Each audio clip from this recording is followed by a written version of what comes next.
Hey guys, this is Jim K from StereoToVideo.com with another one of my video tips. Today is a tip on audio. Have you been chasing after the perfect microphone for your videos? I have to admit it, I chased after the best microphones I could get for the money.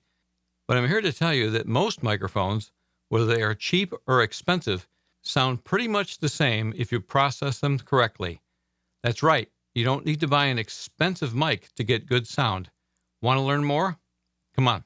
Let's get started.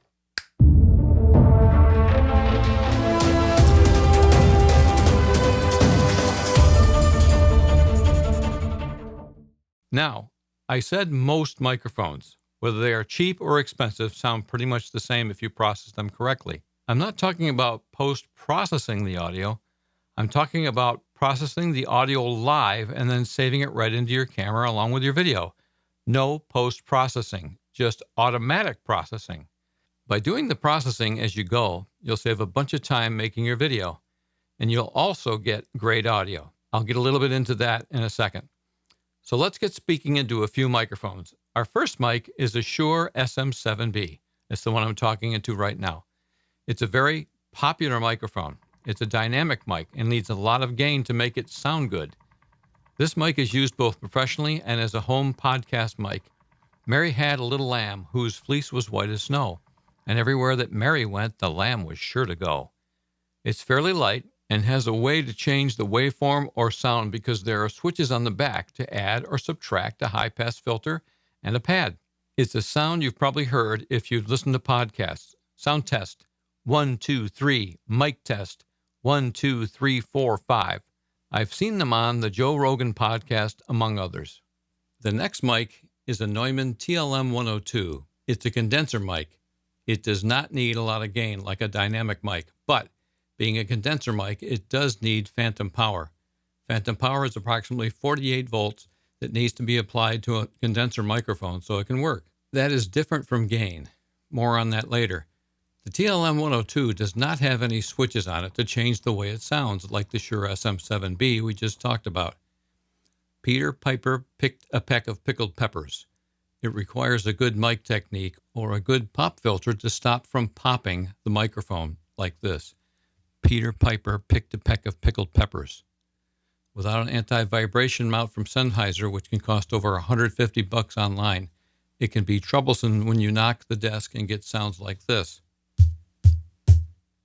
So it doesn't have very good anti-vibration unless you've got an anti-vibration mount. A pop filter would be a great accessory to get for this mic. So Mary had a little lamb whose fleece was white as snow, and everywhere that Mary went, the lamb was sure to go. Next, we have a Rode NT1. Okay, next we have a Rode NT1 microphone. This is one of my favorite microphones, and you'll see why in a second. It's a condenser mic, and it comes with a bunch of accessories, including an anti-vibration mount and a pop filter. A pop filter keeps your breath from hitting the mic capsule and causing a plosive effect, like this. Here's the audio without a pop filter. Peter Piper picked a peck of pickled peppers. Now I'll tap on the desk. It's got pretty good vibration dampening. And here it is with a pop filter. Peter Piper picked a peck of pickled peppers. Also, there are no switches on this microphone. And as you can see, this is why I really like this microphone. It's one of my favorites. Next, let's talk about the Rode Procaster. Okay, here is the Rode Procaster. It's a dynamic microphone, so it needs a lot of gain compared to a condenser mic. It doesn't need phantom power, and it's very good at rejecting room noise.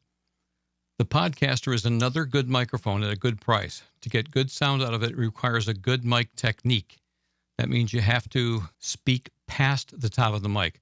So if I speak into the top of the mic, you can see I'm going to get a lot of plosives. Peter Piper picked a peck of pickled peppers. So anyway, you need to talk kind of past the microphone like I'm doing right here. So if you notice, my mouth is past the microphone. It's aimed at the corner of my mouth so that I don't get any plosive. So again, Peter Piper picked a peck of pickled peppers. Or you can add a foam windshield like this. You just stick that on there and it takes away a lot of your plosives too. So Peter Piper picked a peck of pickled peppers. So this is a great mic. Again, you're going to have to give it a lot of gain to get the thing to fire up and work. I've got this up around say 5 or 6 o'clock, where my maximum is like 5:30 on this dial to get this good kind of audio that I'm getting out of it. So again, it's the Rode Procaster microphone. Okay, this next mic is a Lewitt LCT 440 Pure, another great mic for the price. It's a condenser mic and needs phantom power, but it uses less gain than a dynamic mic. There are no switches, but it comes with an anti-vibration mount and 2 different pop filters. Here's what it sounds like. Sound test, 1, 2, 3. Mic test, 1, 2, 3. Peter Piper picked a peck of pickled peppers. Here's an example of poor mic technique. Peter Piper picked a peck of pickled peppers. It also needs a good mic technique on your part to keep the plosives to a minimum. Anyway, again, it's a condenser. It needs 48-volt phantom power. It's a powerful mic. I hardly have to give it any gain at all. It just seems to be a good mic. It's got a little bit higher top end, which is good for your voice. Anyway, it's the Lewitt LCT 440 Pure. Okay, I'm throwing in this last mic into the test to show you that even a really inexpensive mic can sound like a more expensive mic if you know how to process it. This is the Behringer XM8500 dynamic mic. At the time of this writing, it costs around $20. That's crazy. It has a good rich sound, but does struggle with some mouth clicks. But it's just an example of how a cheaper mic can sound like a more expensive microphone. Mary had a little lamb whose fleece was white as snow, and everywhere that Mary went, the lamb was sure to go. Sound check.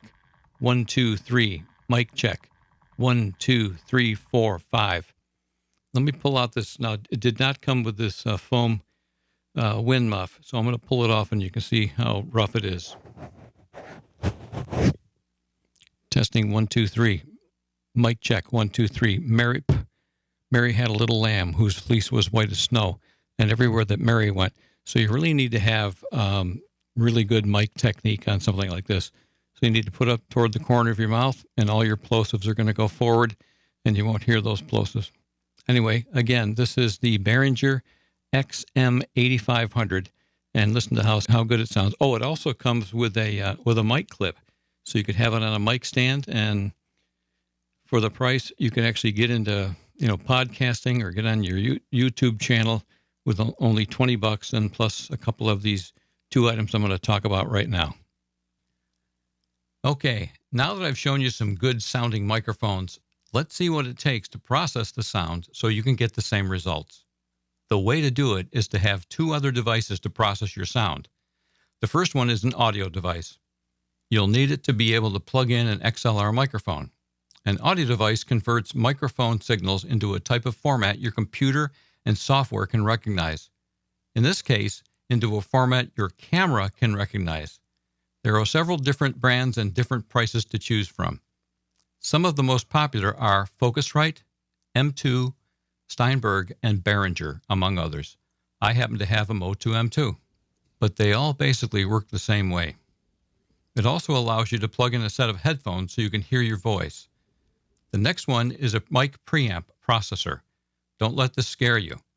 I'm going to show you what all the settings should be so you can be on your way to great audio. It's just a way to process your audio and give it a more professional sound.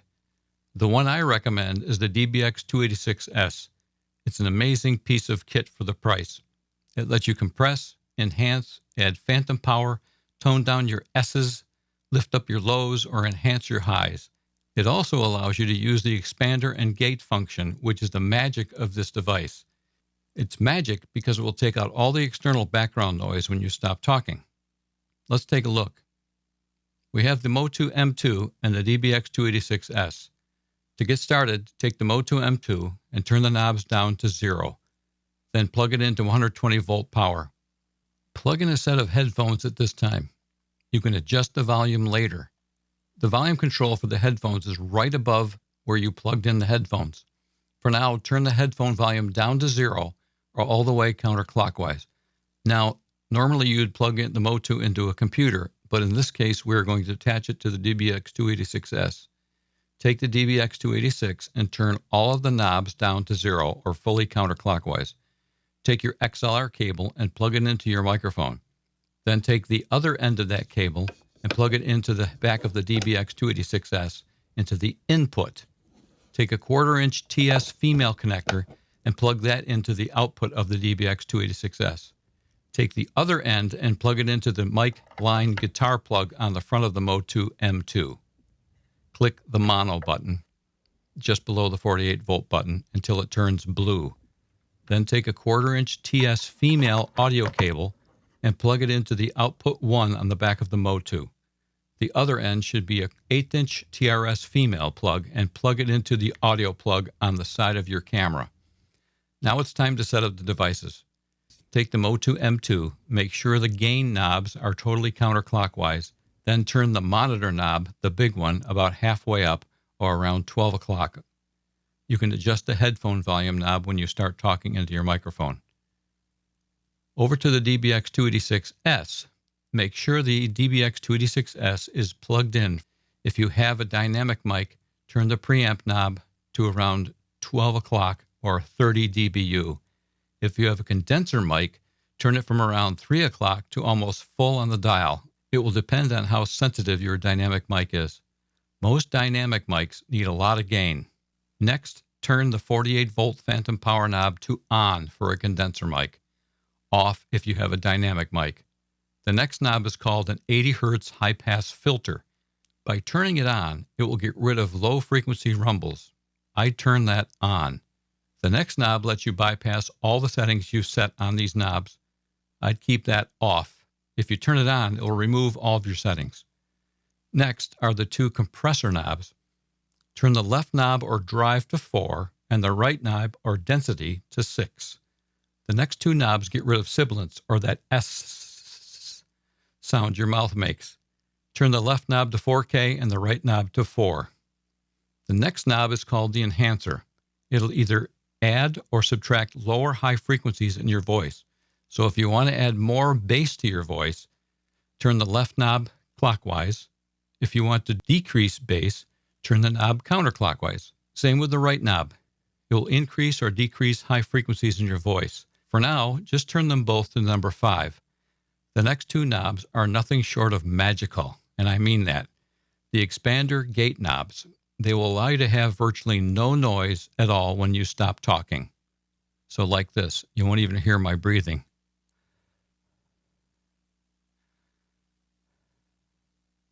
So if I turn this expander gate threshold down to below 30, listen to my breathing.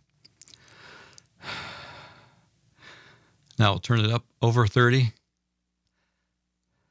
You don't hear it at all. So anything below the minus 30 dB, you will not hear at all. That's how you get rid of your breath sounds. So turn the left knob or threshold to around 1 notch to the right of minus 30 dBu. This can take away breath sounds or any noise in the room for under a certain dBu or decibel range. So in this case, anything lower than minus 29 to 30 decibels will be canceled, just like I said earlier. The right knob or ratio should be around 2:1. The last knob is the output gain knob. Turn that to 12 o'clock or 0. So there we go. Now you know how to set up a preamp processor, the DBX286s, along with a microphone audio device, the Motu M2. Let's give it a test drive. I'm using the Lewitt LCT 440 Pure right now. Again, it's a condenser microphone, so it needs phantom power. I'm supplying phantom power from the DBX286s. I hopefully have good microphone technique and have it set into my Canon 90D at around minus 12 dB. Let's test it out. Mic check, 1, 2, 3. Mic test, 1, 2, 3, 4, 5. Mary had a little lamb whose fleece was white as snow, and everywhere that Mary went, the lamb was sure to go. Mic check, 1, 2, 3, 4, 5. We have good sound, good gain, and volume. This is the same technique you can use on almost any dynamic and condenser microphone. If you want to know how to gain stage a microphone into your camera so you have good volume and don't get any clicks, check out my video on DBX286 mic preamp processor and Motu M2 directly into your camera. No more syncing audio in post. I'll have a link above right here. Well, thanks for sticking by to the end of this video. Hopefully this has helped you. If it has, send me a comment down below and be sure to subscribe to my channel so you won't miss any new videos when they come out. If you like this video, give me a big thumbs up. All the items I used in this video will be down below in the notes section. Thanks again, and we'll see you in the next one. There's something I wanted to tell you about. There are a couple of dials you're going to have to adjust to get the audio you need into your camera. The first is the gain knob on the DBX286s. It's to the very left of the device. So while you're talking into your microphone, you want to adjust the gain knob so that the green lights that correspond to it will blink into the -20 dB and sometimes in the 10 dB range. If it goes into the yellow range, your audio is clipping and it will sound bad. Next is the enhancer knobs on the DBX286s. You'll want to turn each of them back and forth while you're listening to your voice with headphones on. That way you'll be able to tell if you need to add or subtract a little bass or low frequency, or treble or high frequency in your voice or mix.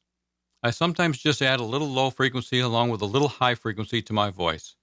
Last would be the monitor knob on the Motu M2. It's the largest knob on the Motu. By turning that knob, it adds or subtracts volume into the camera audio. Again, I try to stay within the -12 dB range in the camera.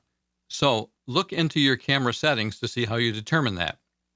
You can also access that video I talk about and see it around the 14:01 minute mark. Thanks again, and see you in the next one.